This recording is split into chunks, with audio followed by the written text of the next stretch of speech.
My name is Julie Turney, and this is the HR Sound Off podcast show, the show created for HR and business professionals to discuss pertinent topics and trends as it relates to our professions.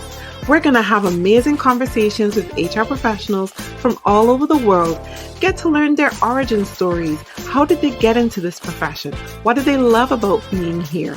And how they want to set the record straight on that one misconception that really drives them crazy about our profession.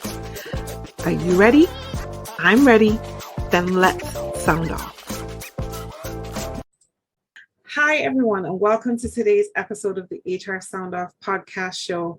How are you doing today? I hope you're doing well. My name is Julie Turney, and I am your host, sharing HR stories and experiences. And today I am so excited.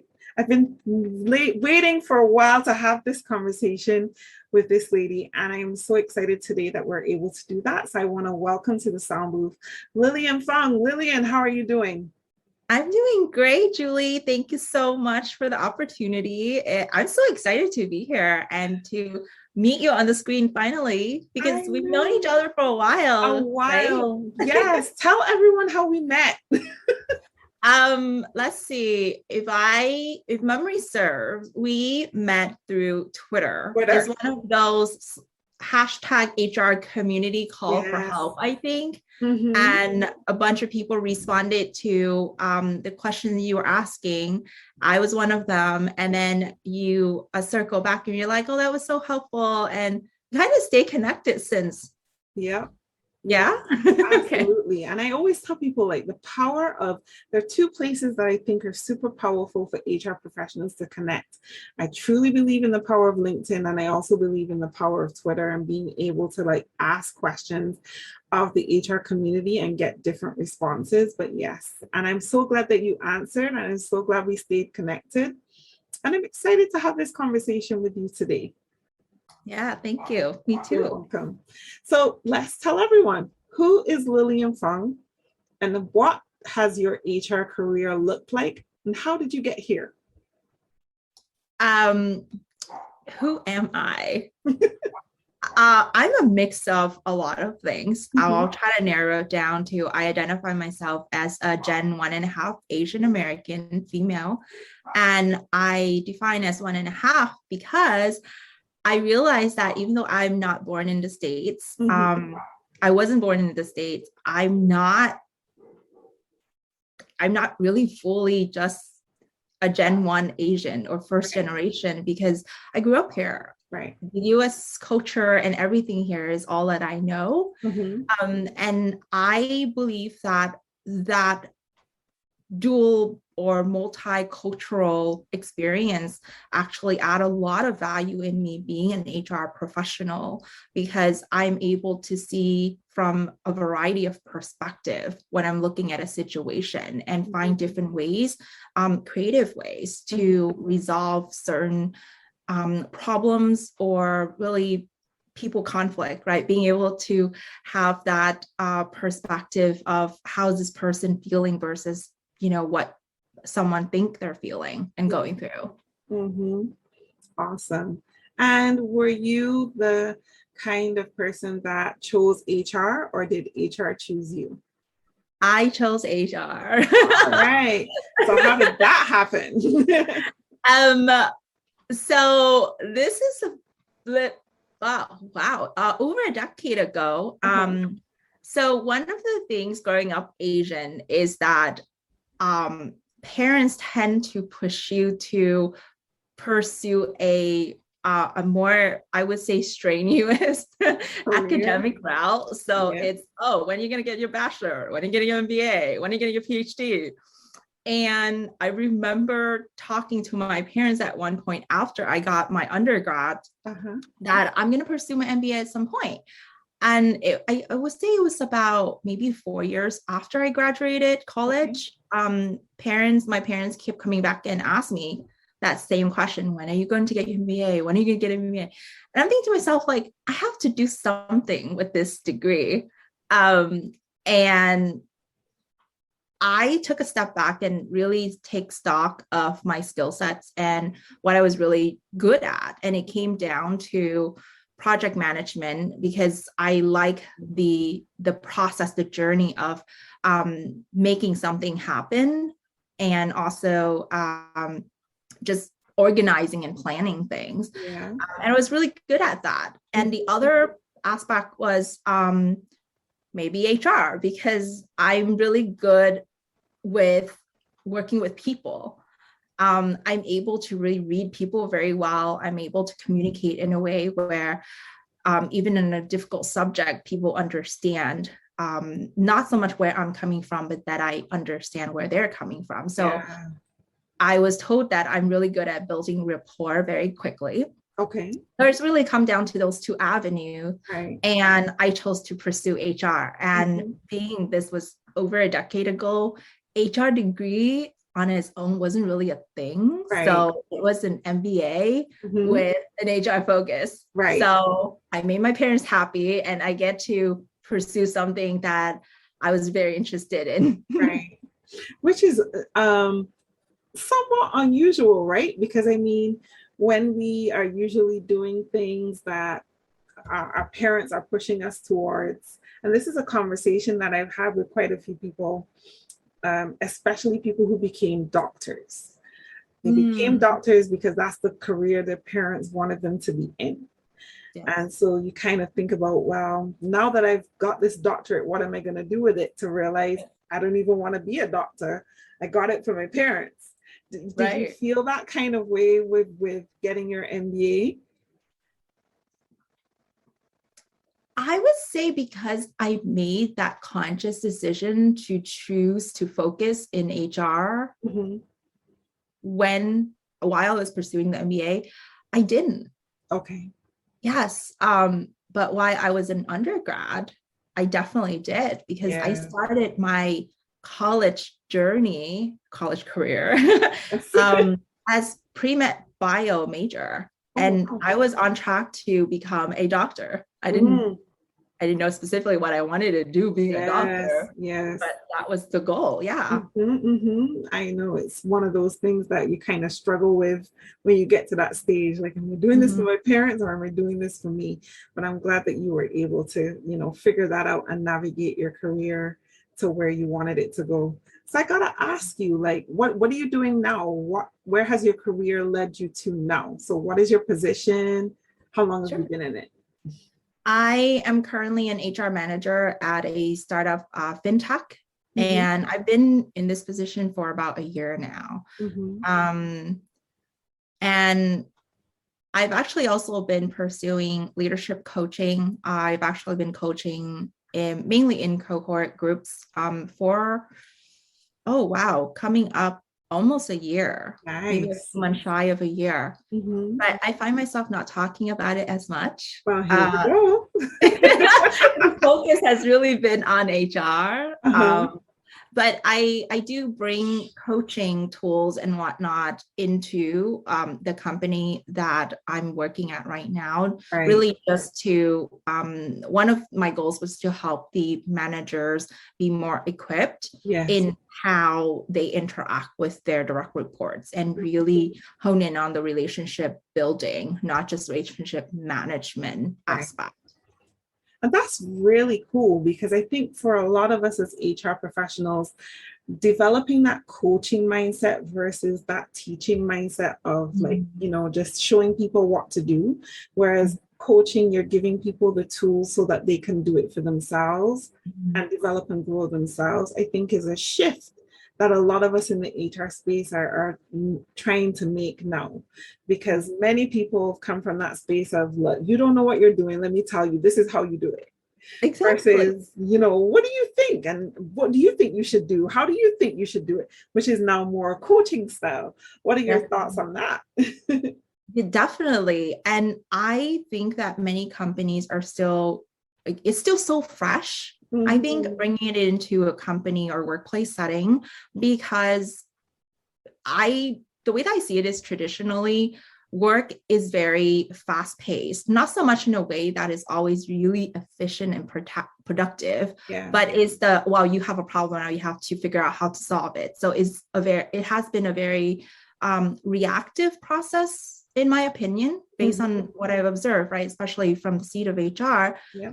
And the coaching process requires everyone to really slow down and think more deeply and more critically too on what are we doing? Why are we doing this the way that we're doing it? And is it even really working, or it just seemed to work because it's solving the problem right now, but it's not sustainable long term as a solution? So I think that's why many companies, I wouldn't say shy away, but resist coaching a bit because it takes time and really takes effort. Yeah. Absolute effort and commitment, right? So yes. And patience. Also patience, and it also requires you to get uncomfortable. And a lot of people are not ready to get to that space where their style, their work style, their leadership style is being questioned and then being gently nudged into a space of, well, let's try to make it more palatable for the people that you're leading. So but that's great. I wish you every success with that. We should talk about it more. Definitely. Thank you for the encouragement. I'm working up my courage to really boast about it more. Wonderful. Well, here's a start, and I think you're doing a great job. So talk about it more. Thanks, Julie. You're welcome. So I want to ask you before we move on, in terms of your HR career, what are some of the challenges that you have had? I know we talked a little bit about it before we went on air, but what are some of the challenges that you've had as an HR professional in terms of burnout and compassion fatigue in your career? What are some of the challenges you've had with that? I think it's really the non-HR folks in the company don't fully understand what HR really means. For one. And I would say, to a part of it, I take ownership because I've always believed that as an HR professional, we are responsible to educate the workforce of what we're doing, what's on our plate, right? But one of the challenges I face is that there's this lack of resource, basically help and support to take care of the workload. It may not be filled with very difficult, challenging things, but it's very high in volume. Yes. So something's got to give, right? So that's, I would say, one of the challenges that I encounter being in my position at work right now is just there's so much to do, and there's pretty much just me and a quarter, sometime a half of the other person, because I do have support, but they're stretched thin as well. And I mean, as a human, you just have so much bandwidth as far as your physical energy and mental capability to stretch, so that's something that I've experienced, really, the workload and not enough really help to stretch them and distribute them. The way that I've been navigating to get my own support is a good amount of it is really outside of work. I would say being able to stay connected with the HR community that we have on social has been very helpful, because it reminds me that I'm not alone. And oftentimes I really just have to reach out and use the hashtag to ask for support and get it. It's really amazing. I also dedicated, I told myself that this year, 2022, I'm going to commit on my mental well-being. So another way that I created support for myself is basically started working with a therapist. It's just another outlet for me to talk about what's going through my mind. And I would say my spouse, Roger, is a very strong support structure for me too. He's heard me just going on about things that anxiety about work and things I worry about. Props to the partners and the spouses. Exactly. Definitely. So those are some of the things that I've been doing consistently and more so to help me just really balance out what's going on at work. Mm-hmm. There's so much that you said there that I totally agree with. I think that sometimes as you operate as a department of one, it just gets so heavy. It becomes so much. And even though you may have some form of support, the bandwidth is not always there. Mm-hmm. And then also in terms of like advocating for yourself, sometimes I think we have challenges with that in getting that additional support from leadership, but just recognizing that our job is like part work, like part physical labor, and then the other part of it is emotional intelligence. And that coming with that can be very heavy in itself. And I truly believe major props to our partners and our spouses for supporting us and hearing us, and sometimes giving us answers, sometimes not, just being that soundboard. I know throughout my career, I don't know what I would have done without my husband a lot of times when I'm feeling stressed out about something and being able to talk it through with him. So I totally get you there. I 100% advocate for therapy. Having a therapist 100% helped me a lot through my burnout experiences as well. And having that person to listen, and then having my coach helped me as well. So I totally agree with you, and I celebrate you for your hard work, your efforts, your energy, but recognizing the importance of taking care of you and putting the necessary steps in place to do that as well. And kudos to our HR community, because we have a very awesome community. Yes. And I celebrate you too. I saw your post today about anxiety and what it looks like. And, some of those things, I'm not going to say I experience everything, because that's a lot. We don't. But there's definitely some points that resonate with me because I've lived it. Right. So I appreciate you and many other HR professionals and coaches who support the community, because you give these tools and these insight really to create awareness. So thank you. Yes, thank you. My pleasure. My absolute pleasure. Tell us, Lilian, what are you reading, watching, listening to right now that you think our audience would benefit from? Ooh, I prepared this one for you. Okay, go for it. So, let's do it. Let me see if I got to put up my Amazon. It's not all really HR related. That's fine. I feel like there's just so much information about HR with all the webinars and conferences that we have access to. Yep. So the books that I've been picking up, one of them is called Radical Acceptance by Tara Brach. It's really about embracing yourself with compassion and care.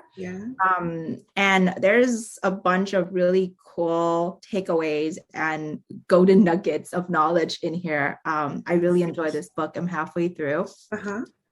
The other book that I often go back to is The Coaching Habit by Michael Bungastanier. I think I love that book. Name correctly. Yes, because it's all about what we were saying, just asking questions and listening versus giving the answers, right? Exactly. And another one is High Performance Habits by Brendon Burchard. So this is another great, I see it as a tool book. Because there are just so many different things in here that you can practice and apply in real life. It's not just theories. Nice. So those are the top 3 that I have for you. Oh, thank you. I have read The Coaching Habit maybe twice. And it's one of those books that as a coach, I really need to read it every year. So there's some books that I read every year in amidst the books that I'm reading that are completely new. But that's one of those books that I feel I need to read every year for sure, especially as a coach. But thank you so much for sharing those. I will definitely be picking some of those up from Amazon for sure.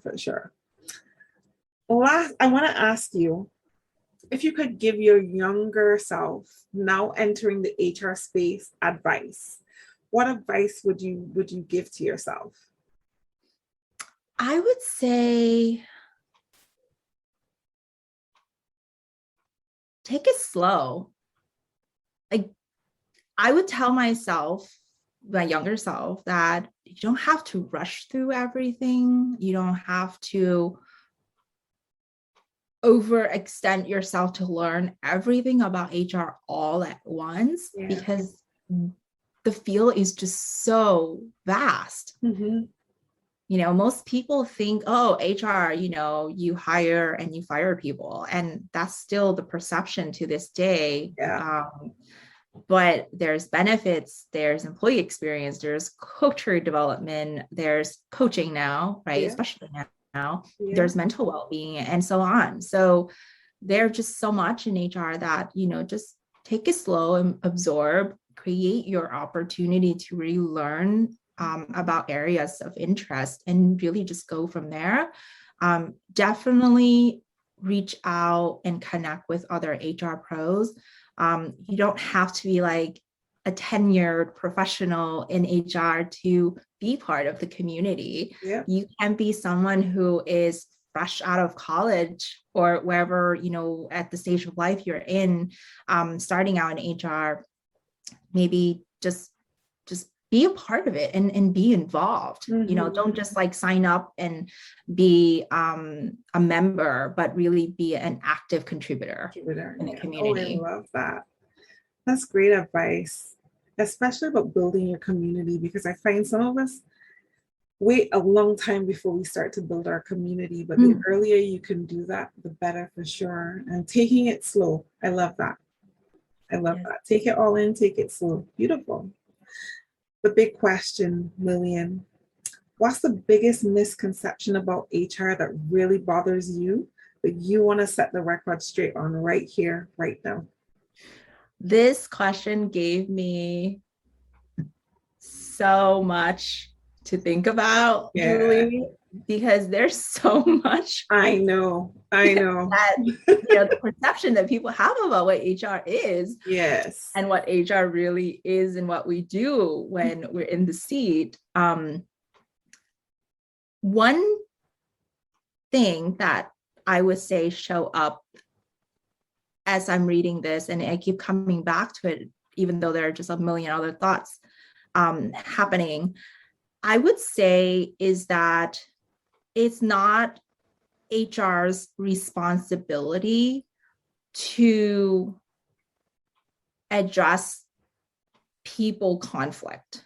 And what I mean by that is when I think managers, leaders look at employee issues, someone having a disagreement or they're not behaving as a professional as they expected to be, right? It often seems to fall in HR's lap to resolve, address, or discipline this individual. Yeah. What I'm seeing working more effectively is really HR is the facilitator, right?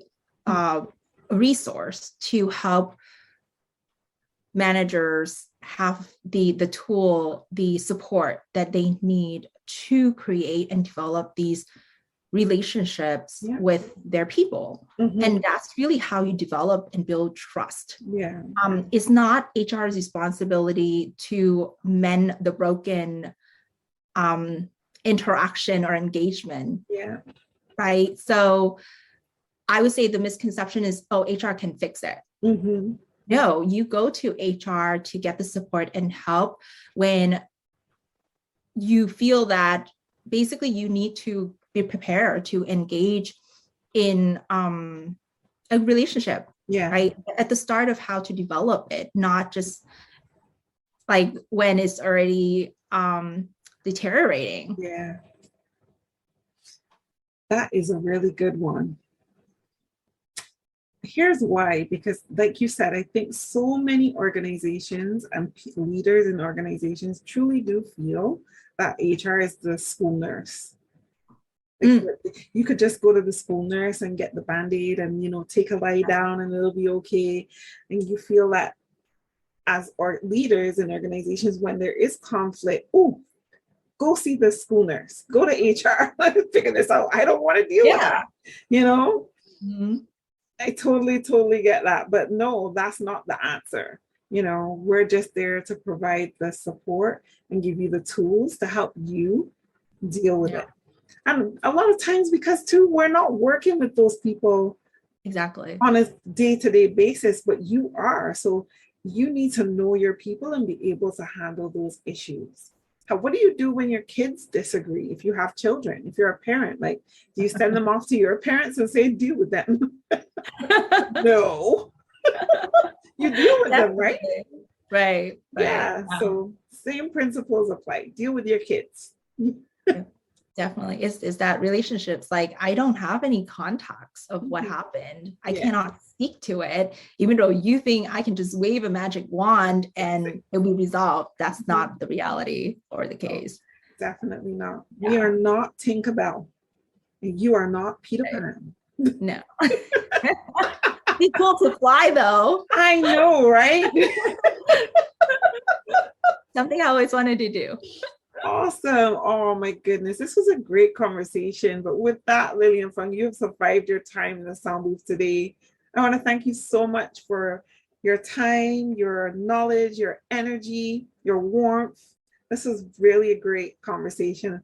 The door is always open. Feel free to come back anytime and have a conversation with us. Thank you, Julie. And thanks for hosting this. This is wonderful. My pleasure. As long as people get something out of each episode that's going to make them feel a little more confident about being in their space and owning their HR careers, I'm happy to serve. Very cool. Thank you. Thank you. Thank you for joining me for this episode of HR Sound Off. I hope that you found it useful. You can find this and all of the episodes of HR Sound Off on all major podcast platforms. Spotify, Apple, Amazon, you name it, we're there. Remember, HR Sound Off is created by HR professionals for HR professionals. If you would like to share your story, then reach out to us and let us know.